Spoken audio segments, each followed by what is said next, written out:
Noah, going to get you in just a moment, but part of this discussion has to do with in killing the Canaanites, the women and the children. And I asked Dr. Copan about that, and I said, doesn't that make God appear to be inhumane?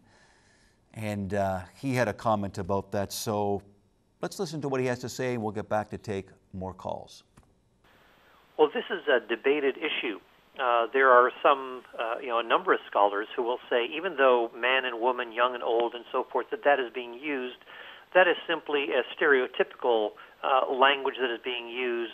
But it's really not. But the battles are not directed at women and children, at non-combatants, but simply those who are engaged in, say, defending their city, who are, typically these cities like Jericho and other cities mentioned in the book of Joshua.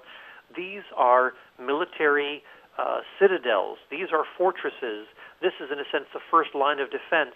And you don't have people typically who are non-combatants who are going to be dwelling in these places. These are the fortresses that are in a sense the place where you've got to go first. You've got to battle them first if you're going to go to reach the people in the hill country. So for example, you'll see language that is used of wiping everyone out. But for example, in Numbers 31, we read the exaggerated language. It says that every male was killed. Well, we read was every Midianite male killed? Well, no. We read just a couple of generations later about the Midianites that the Midianites are like these soldiers, these Midianites, this Midianite army. It says they're more numerous than the sands on the seashore. That they're too numerous to count. Even their camels are. Well, if we take that other passage literally, then it just doesn't make sense of this numerous, this great number of Midianites who are engaging in warfare against the people of Israel. So I would simply point out that killing women and children is really not as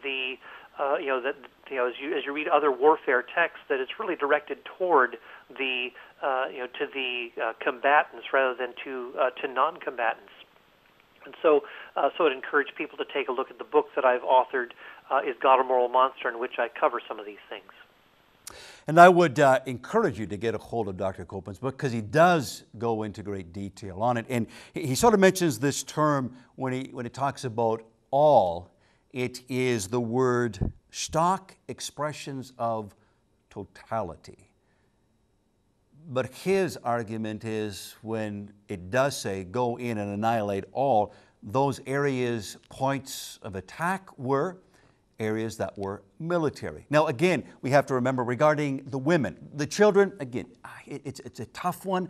And would God command children to be killed? Well, some of those who argue, yes, deals with the fact that even though they're children, their lives are taken. Of course, as children beyond or under the age of accountability, they will spend eternity with God. That's their argument. The point being, when it comes to women, let's not forget that women were part of the immoral religious practices of that day as well. And you know what?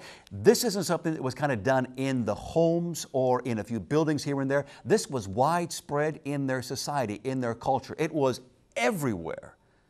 I mean, blatantly everywhere, reaching the point where God said, that is enough.